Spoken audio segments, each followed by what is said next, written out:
Okay, so I'm gonna talk about the government of South Korea. It's divided into executive, judicial, and legislative. It's a democratic government. The actual president is Park Geun-hye. She was the first woman to become president in South Korea, and on February 25, 2013. Then the language Korean is the official language of South Korea and North Korea, as well as two official languages of China, Janbian Korean is a China town. Korean language is made of these shapes, as you can see. And first one, this language was written from left to right, but almost now, most of this language now is written from left to right. Sorry, yeah. And then this is how they write. It contains 24 in total, 14 consonants and 10 vowels. And the population in South Korea is of 50 million people, and the last 50 years has been changing 100%, as you can see in this chart. You can see how.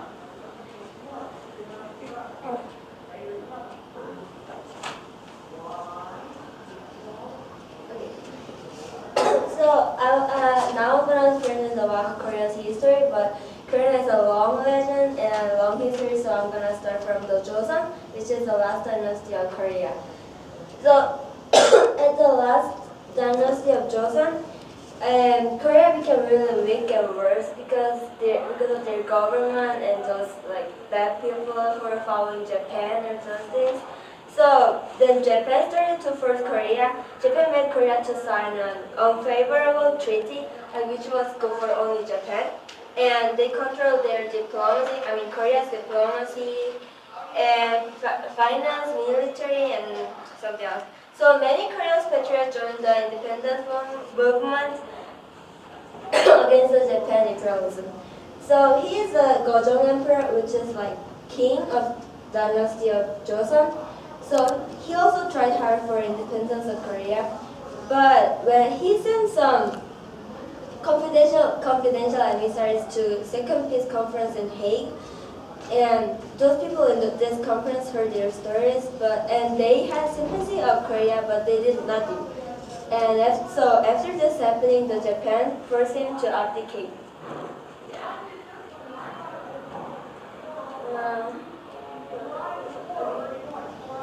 So after that happening, the Emperor Gojong was abdicated. 19th century was a period that Japan controlled Korea, and Koreans didn't have any freedom of assembly, speech, and publishing. So about 200,000 women and girls, Korean women and girls, were forced to serve the Japanese army as comfort women, or called sex slaves. And tens of thousands of men were forced to work and fight in the war, also forced by Japan. And many people were killed by Japanese cruelly because they were related to independence movement, or they were family members of those people who were related to independent movement. So it was one of the way how the Japanese treated the people who were related to independence movement. Oh, yeah. So after that, in 1930 centuries, many Koreans like Yoonbong-gil, Yoonbong-chan, Kim-go, those are Koreans. So diplomatically struggled for their independence and attended some international conference just before the Hague one. And finally, the government of US joined to help the independence army of Korea, and Japan surrendered in August 15th, 1945. But Korea was so weak that time. Of course, they were forced by Japan, and everything was like Japanese words and Japanese workings. So they were so weak at the time. So United Nations made plans for trust, trusteeship. Administration. Sorry.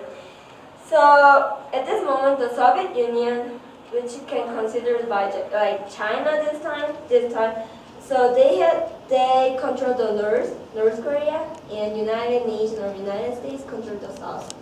So at this time, but those two unions had different ideology. Like the North and Soviet Union had like socialist system, and United States and South Korea had the democracy and capitalism. So in June 25th, 1950, there was a Korean War, and this war was ended by an armistice agreement between two unions. So, so this is the truth line of Korea, which is still there. So Korea is still divided by North Korea and South Korea, as you guys know. So, and North Korea sometimes threatens South Korea and other countries by their weapons and nuclear bombs, as this is a famous fact. And because Korea is not in the state of peace yet, because they're in the state of truce right now. So you can consider like we're still in the war right now. And oh, this is a picture of comfort woman, like sex slaves for Japanese armies. And also, some Koreans have bad views on Japanese because of those comfort woman things, and like many people die because of Japanese. And so Korea asked for sincere apology from Japanese government and compensation for comfort woman, but Japanese didn't answer to our demand about comfort woman or those things like that. And we also had problem about this island, Dokdo, which is the territory of Korea, but Japan claims like Dokdo is their territory, but depend on historical data and those map, everything, Dokdo is Korean territory, but Japan is still claiming like it's their territory. So we still have bad relationship with North Korea and also Japan. So yeah. Okay, I'm gonna explain the map. Well, you don't need many explanation because as you know, we're divided into North Korea and South Korea, and Seoul is our capital city, and we have a beautiful island called Jeju. And I'm gonna explain about our flag. Our flag has like really deep meaning. The white background means like the purity, peace, and the unity of the nation. So like we unite together and we one piece. And this is called Han. It means sky. It represents sky, and this is called Won. This represents the earth and the land, and this represents the calm, and this represents the water, and this is called Lee, which means fire. And this circle thing in the middle is called Taegu, and it symbolizes the balance between the positive and negative, and it's like a visualization of like that all natures, like the sky, earth, and water and fire are formed and developed by the interaction of the two positive and negative. So like the whole flag, it means, yeah, it symbolizes like the purity, the peace, the unity, the creation, the interaction, and the glory of the country, and the eternity. And this is our religious distribution. We have 31.6% of Christianity, and this is divided into categories mainly. One is Protestant, which is 24%, and we also have Roman Catholic, which is 7.6%. And We also have some Buddhists of 24.2%, and other religious thing or non-religious stuff, we have 0.9%, and some people don't believe in anything, and they're 43.3% of the country. And I'm gonna tell you some interesting facts about Korea. We have like some special event days, like for example, like in Valentine's Day, like in here or like in the States, like the lovers give gifts to everyone, like to their boyfriends or girlfriends, but in Korea, in Valentine's Day, only girls give it to the boys. So it's only for the men. And like the following, like the next month, like March 14th, which you guys call Pi Day, but we have it as White Day, yeah, as White Day, and we give, like the boys give candies to the girls, like it's, so like in Valentine's Day, the girls give chocolates to the boys, and the boys give candies to the girls. And the second thing is the blood types take huge role on looking at another. Like for example, I have like blood type of A, like the A, yeah. and A, like the people who has blood type of A means like they're like conservative and they're like really punctual, but they can also be like obsessive, like uptight, and yeah, stuff like that. And yeah, it's really huge thing in Korea. So like whenever we meet somebody, we be like, "What's your blood type?" We ask that. I know it's kind of weird, but yeah, that's our culture. And the third thing is age. In here or in the States or like in other countries, they count like when the baby is born, they're zero. Like they're not one, they're zero. But like in Korea, when the baby is born, we have an age already. So, and also like another interesting is like you guys are aged by your birthday when your birthday passed. But in Korea, when like the New Year's Day passed, like the January 1st, we are aged. Yeah, that's interesting. And we have different colors of taxis. These mean different things. This is like an expensive taxi, and it's really expensive. So I didn't like this taxi because it was so expensive. And this thing is like driving or yeah by like the personal, like the personal taxi company or something. But like in Korea now, in Seoul, they're all changing like the taxi colors to orange. I don't know the reason, but yeah, they are. And the fifth thing is we don't tip somebody.